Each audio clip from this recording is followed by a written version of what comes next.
আচ্ছা, আমি একটা কোশ্চেন করতে চাই।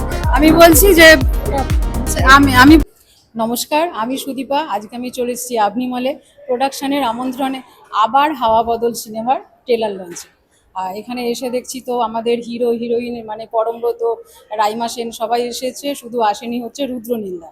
তো ওনাদের মানে সিনেমাটা সম্বন্ধে কি মানে বক্তব্য, ওনারা কি বলছেন আপনারা একটু দেখে নিন।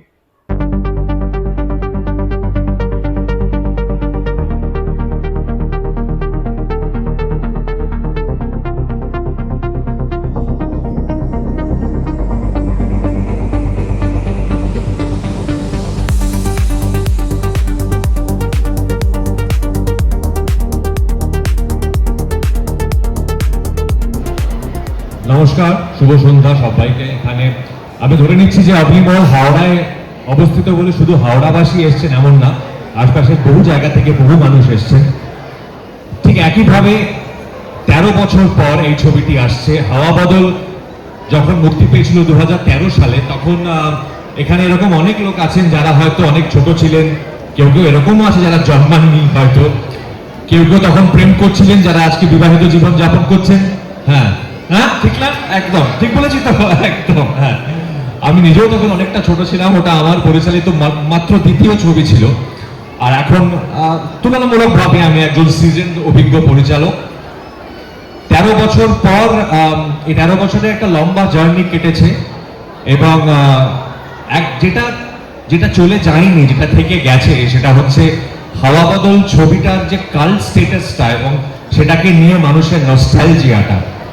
যবে থেকে আবার হাওয়া বদলের টিজার, ট্রেলার বা গান মুক্তি পেতে আরম্ভ করেছে, সেই নস্টালজিয়াটা আমরাও সেই আমেজটা অনুভব করেছি এবং দেখতে পেয়েছি যে আপনারা মানে দর্শকেরা সেই আমেজটা কিভাবে আবার ফিরিয়ে আনতে উদ্যোগী হয়েছেন।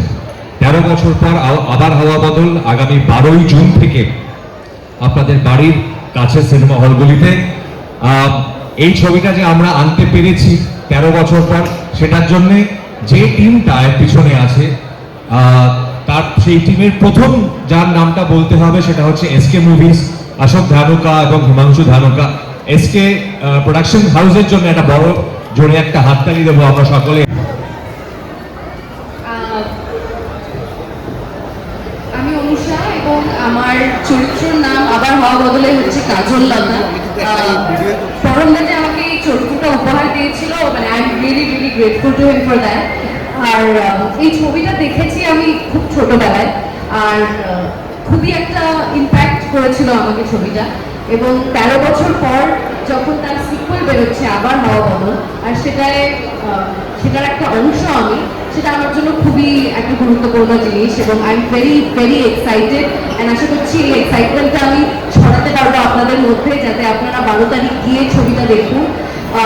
ইটস আ ভেরি, কি বলবো, নস্টালজিয়া তো আছেই ছবিটাতে, কিন্তু তার সঙ্গে বিভিন্ন জেনারেশন, যেহেতু I come from a different generation than my co actors, তো আমি বলবো যে বিভিন্ন জেনারেশনদের নিয়ে, এবং চঞ্চলদা he is also of a different generation. চঞ্চলদা আজকে এখানে উপস্থিত নন, শিল্পী মানুষ বলে কথা, শিল্পী মানুষ বলে কথা জায়গা। So he is also fantastic in the film. আর তো সব জেনারেশনকেই আমরা নিয়ে গল্পটা বানিয়েছি, এবং আশা করছি যে আপনারা সবাই এনজয় করবেন। খুব মন দিয়ে ভালোবেসে ছবিটা বানিয়েছি। And that's it. Thank you so much এখানে সবাইকে আসার জন্য। রাইমা খুব কম কথার মানুষ, ইউজুয়ালি, বিশেষ করে জনসমক্ষে একটাই অনুরোধ, বাংলা জিনিস এত কথা বলে আমার আশেপাশে, আমাকে কোনো চান্সই দেয় না কথা বলতে। বাট নমস্কার, আর প্লিজ আমি জাস্ট বলবো আমাদের এই ছবিটাও দেখবেন, releasing on 12th of June। কারণ আমার মনে হয় পরম আর আমি লাস্ট স্ক্রিনে দেখা গেছি দ্বিতীয় পুরুষ, আর তারপর এটা অনেক বছর পর। তো আপনারা প্লিজ দেখবেন, খুবই মজার ছবি। আর যদি আপনারা এটা দেখেন, কিন্তু আবার হাওয়া বদল পার্ট 3। আচ্ছা, আমি একটা কোশ্চেন করতে চাই। আমি বলছি যে আমি বলছি যে মানে দর্শকদের জন্য সেরা চমক কি এবার মানে আবার হাওয়া বদলে? আপনি কখনো কাউকে সারপ্রাইজ গিফট দিয়েছেন? সারপ্রাইজ, হ্যাঁ দিয়েছেন, তাকে বলে দিয়েছেন এটা না সারপ্রাইজ গিফটটা আপনার এইটা আছে। তাও তাও আমরা দেখেছি এতক্ষণ স্ক্রিনে, কিন্তু স্ক্রিনে তো আপনি ট্রেলার দেখলেন, আর চমকটা যদি বলেই দিই তাহলে আপনি বাড়ি গিয়ে আরো 10টা লোককে বলবেন এতগুলো ক্যামেরা। হ্যাঁ, তাহলে আরো সবাই আসবে দেখতে বেশি করে। চমক যদি বলেই দিই তাহলে জেনে মানে চমকটার জন্যই সবাই আসবে, তাও একটু। আচ্ছা আচ্ছা, ও আমার যেটা বলার সেটা আবার হাওয়া বদল সিনেমার ট্রেলার লঞ্চে কে কি বললো তো আপনারা শুনেই নিলেন।